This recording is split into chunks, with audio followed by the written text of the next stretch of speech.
नमस्कार। हमारे शास्त्रीय संगीत में आलाप, बोल और तान ये तीन अंग बहुत महत्वपूर्ण रहते हैं। इसमें आज हम तान इस विषय पर चर्चा करेंगे। बहुत सारे संगीत के विद्यार्थियों को तान इस विषय में बहुत कठिनाइयां रहती है। तान कैसे तैयार करें, तान गले में से कैसे निकाले, इसका उनको जटिल सवाल रहता है। तान गले में उतरने के लिए प्राथमिक स्वरूप में हमें शुद्ध स्वर अलंकारों का बारकाई से अभ्यास करना बहुत जरूरी रहता है, क्योंकि अलंकारों में अनेकविध रचनाएं होती है, जैसे आरोही, अवरोही, आरोही अवरोही, स्वरवर्जित, लयकारियां और स्थायी वर्ण।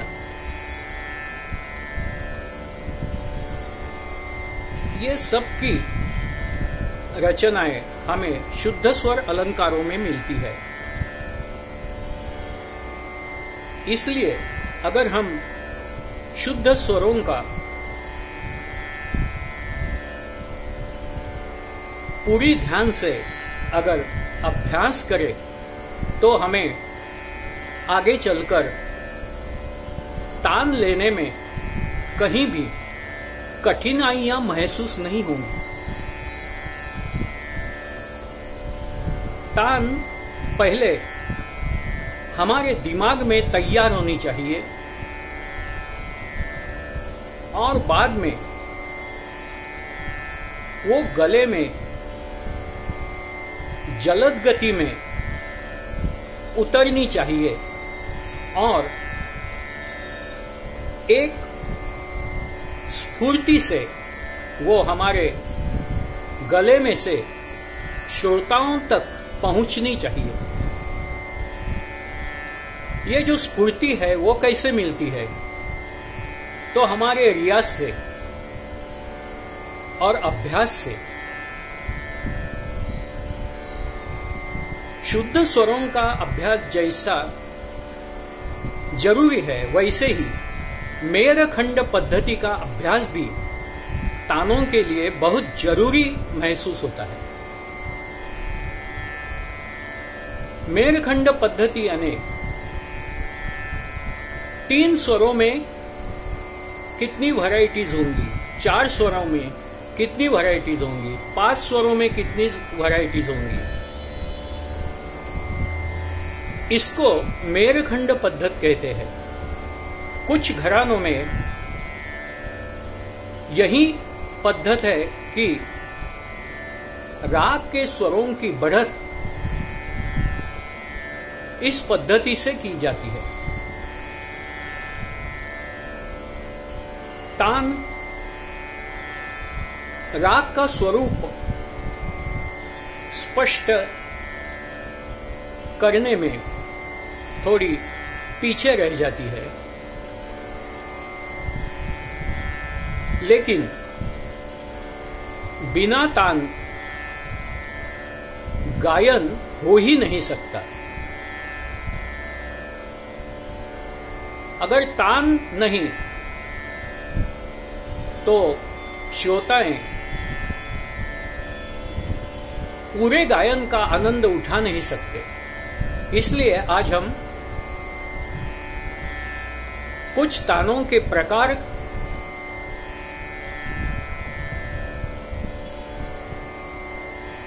की चर्चा करने वाले हैं। तानों के बहुत प्रकार है। पहला प्रकार है सरल तान, यानी स्ट्रेट, सरल यानी स्ट्रेट। अभी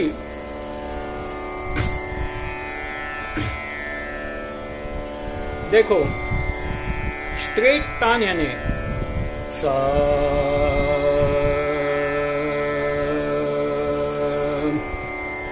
अगर यमन राग लेंगे तो ने रे ग म ध नि सा नि ध प म ग रे सा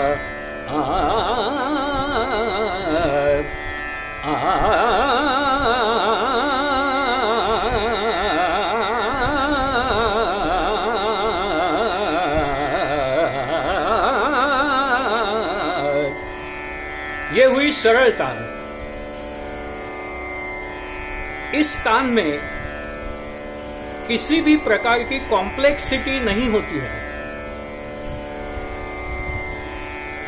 एकदम सरल इसकी रचना होती है। और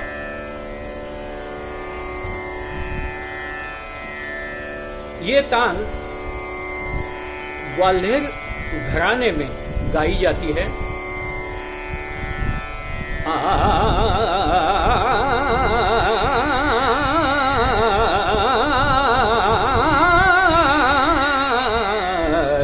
ये रही सपाट या सरल तान।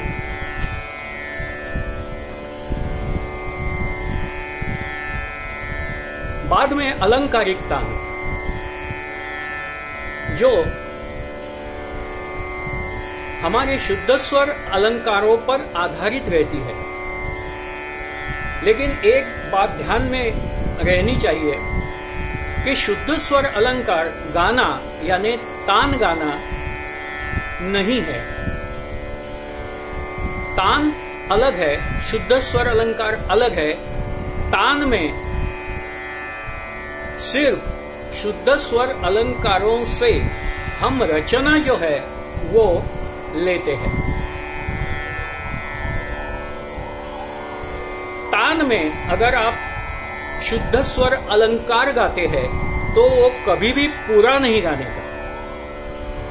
यानी रे ग म रे ग म ध ग म ध नि म ध नि ज ध नि गे ज नि ध प म थ नि ध प नि ध प म ध प म ग प म ग रे सा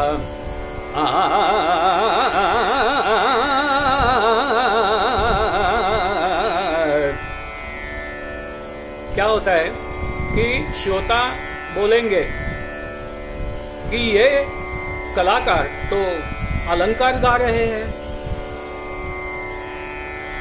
इसलिए अगर हम 4 स्वरों का लॉजिक लेकर तान गाएंगे, रे ग म रे ग म ध ग म ध नि म ध नि सा, ये हुई 4 स्वरों का अलंकार। तो आते समय बदलना चाहिए। रे ग म रे ग म ध ग म ध नि म ध नि सा ध नि गे सा नि ध प म ग रे सा, रे ग रे ग म ग म ध म ध नि ध नि गे ग रे सा नि ध प म ग रे सा, ये तान होनी चाहिए। और इसमें इस तान में रे ग रे ग म ग म ध म ध नि ध नि गे ग रे सा नि ध प म ग रे सा, इसमें देखो जो 3-3 स्वरों का एक समूह है। तो इस पर पहले स्वर पर हम जोर देते हैं।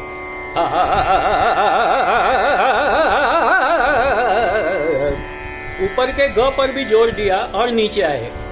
तो जैसे धबधबा, उसमें से पानी नीचे गिरता है, वैसी तान नीचे नीचे आनी चाहिए।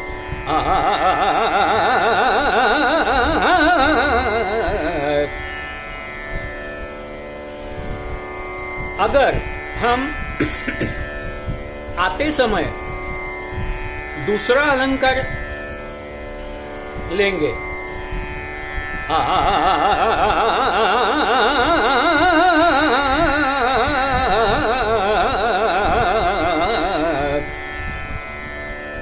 जाते समय 3 स्वर, आते समय 4 स्वर। तो ये तान हो गई। और ये तान में वैशिष्ट्य ये है कि इनके कुछ स्वरों पर एक जोर रहता है।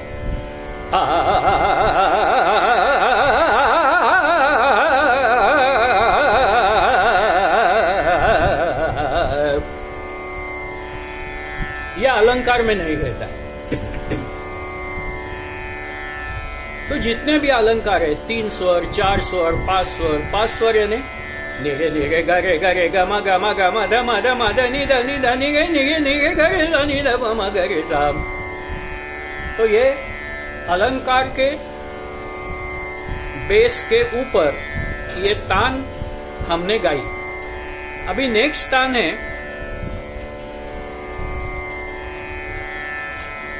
मिश्र तान। मिश्र तान यानी इस तान में आरोह और अवरोह ये मिश्र किए जाते हैं। निगे गरे सा निगे ग म प म गरे सा निगे ग म प म ग म ग म ध नि सा नि ध प म ग प म गरे ग म प म गरे सा। यानी निगे ग म प म गरे सा, निगे ग म आरोह, प म गरे सा अवरोह।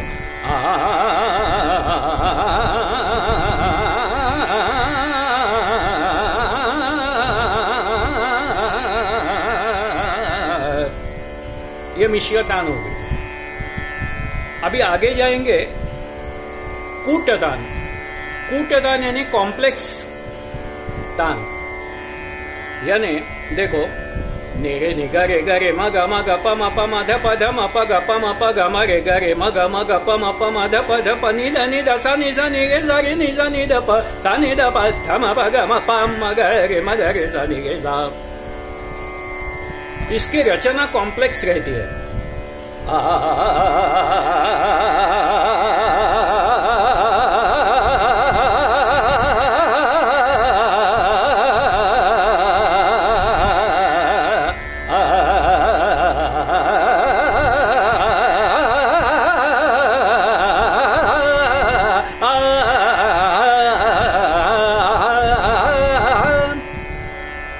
इस तरह से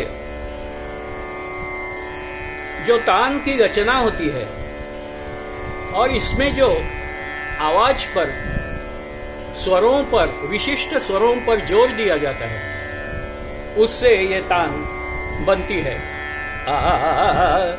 निगे निगा रे गा, ये 8 स्वर पहले स्वर पर जोर दिया।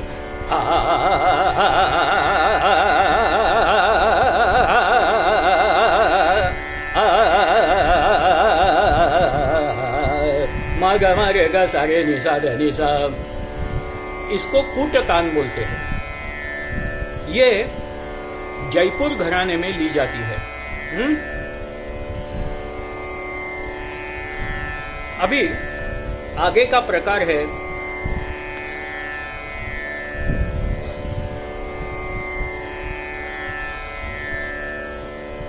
खटके की तान। खटका यानी क्या?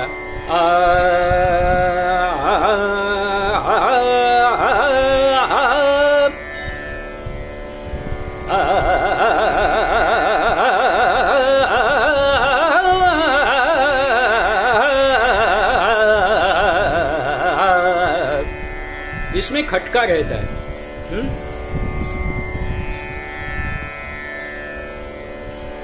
बाद में लढ़त या लढ़ंत तान।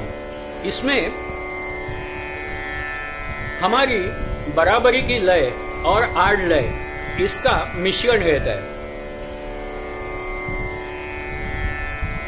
गरे गरे सा सा सा सा, नेरे गरे गम गम गम पध पध,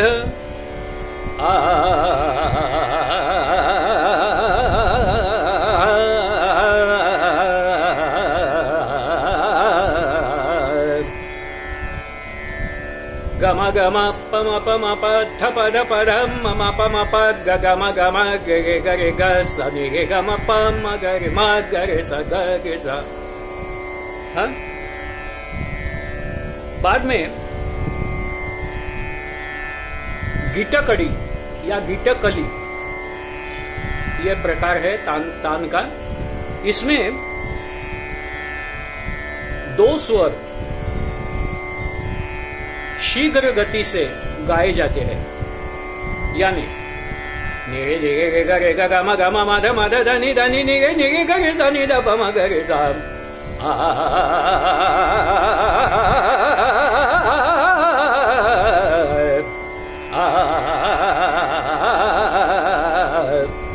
नि रे गे गे नि नि गा गा रे गे मा मा गा गा प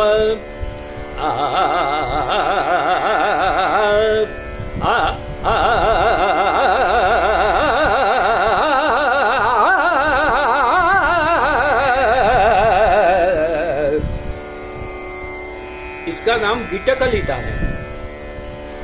पध पध म प म प ग म ग म रे ग रे ग नि रे नि गे ग म प प प प म ग रे म म म ग रे सा नि गे सा। बाद में अचरक तान।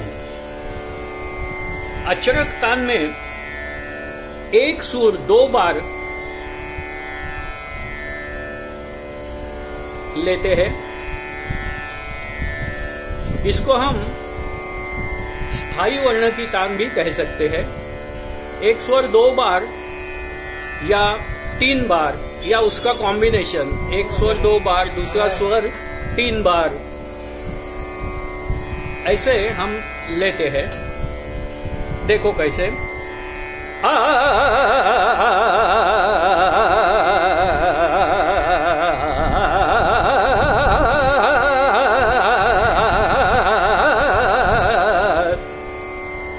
इस तरह गा गा मामा गा गा पापा मामा दा दा मामा पापा गा गा गा पापा पा मामा धा दा दा पापा पा मामा गा गा गा रे मामा गा गा गा रे सा ने ने गे गे ने गा गा ने मामा गा गा रे सा पापा पा मामा धा दा पापा पा मामा ने धा दा दा पापा पा मामा गा गा गा गा गा रे सा गा गा गा गा गा गा गा नी नी नी नी नी नी गा गा गा गा गा गा गा रे सा नी दा पामा गा रे सा सा सा नी नी नी नी धा दा दा दा पापा पापा मामा गा गा गा मामा गा गा रे सा। ये अचरक तान हो गई। अभी मट्ठा तान करके एक तान है, वो जब हम बड़ा ख्याल गाते हैं तो उसकी लय विलंबित या मध्य रहती है, और छोटा ख्याल अगर हम गाते हैं तो उसकी लय भी विलंबित रहती है। बड़ा ख्याल में हमें पहले संथ लय में विस्तार करना पड़ता है, आलाप करने पड़ते हैं, और ग्रेजुअली हमें तान की ओर जाना पड़ता है। ताल की जो लय है वो वही रहती है, लेकिन हमारे आलापों की लय हम धीरे धीरे बढ़ाते जाते हैं और तान के प्रदेश में एंट्री करते हैं। तो उनको जोड़ने वाली जो तान है उसको मट्ठा तान कहते हैं। ये तान मध्य लय में ही रहती है। देखो कैसे।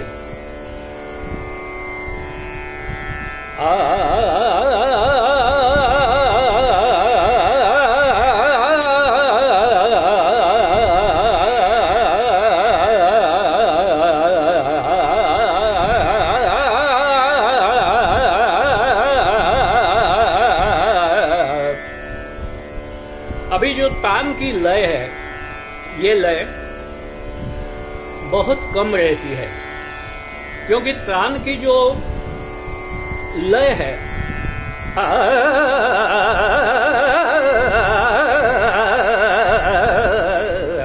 ये तान की लय है, लेकिन ये मट्ठा तान की लय बहुत कम रहती है।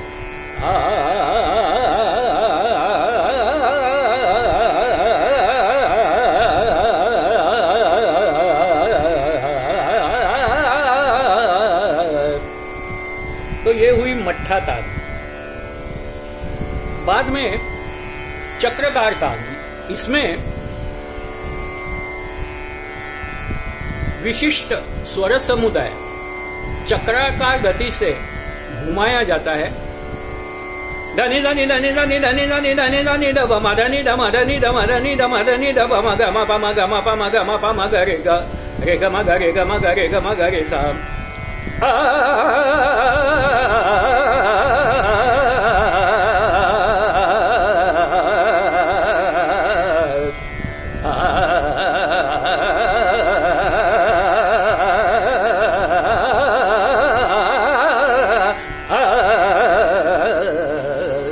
ऐसी तान रहती। ये चक्रवार तान हमारे मराठी नाट्य संगीत में बहुत सारी ली जाती थी और वो नाट्य संगीत में बहुत महत्वपूर्ण थी।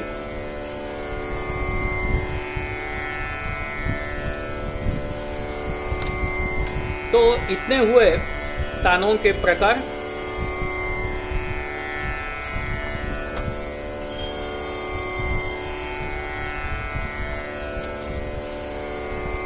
एक तान ऐसी है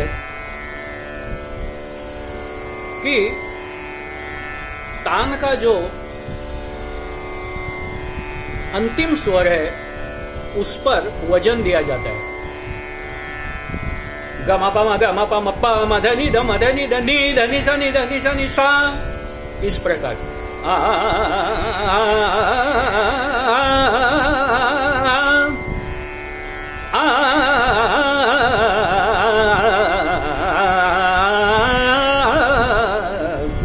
इस प्रकार एक स्वर समूह लेकर उसके अंतिम स्वर पर जोर दिया जाता है।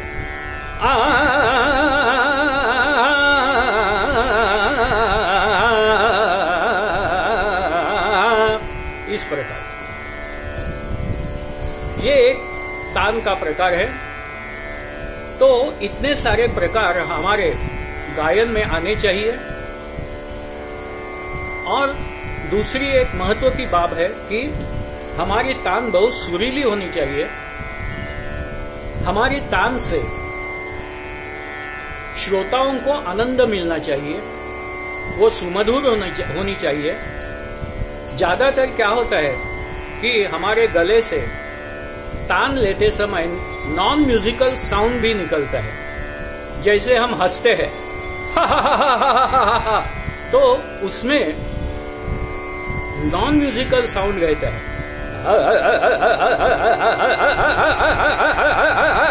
तो इसमें नॉन म्यूजिकल साउंड ज्यादा है।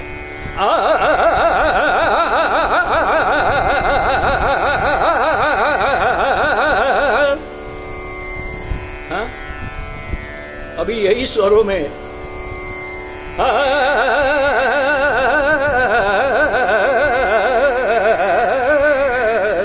तो गले पर जोर डाल के अगर हम गाएंगे, ऐसे गाएंगे तो नॉन म्यूजिकल साउंड निकलता है। इसलिए गले पर ज्यादा जोर नहीं देने का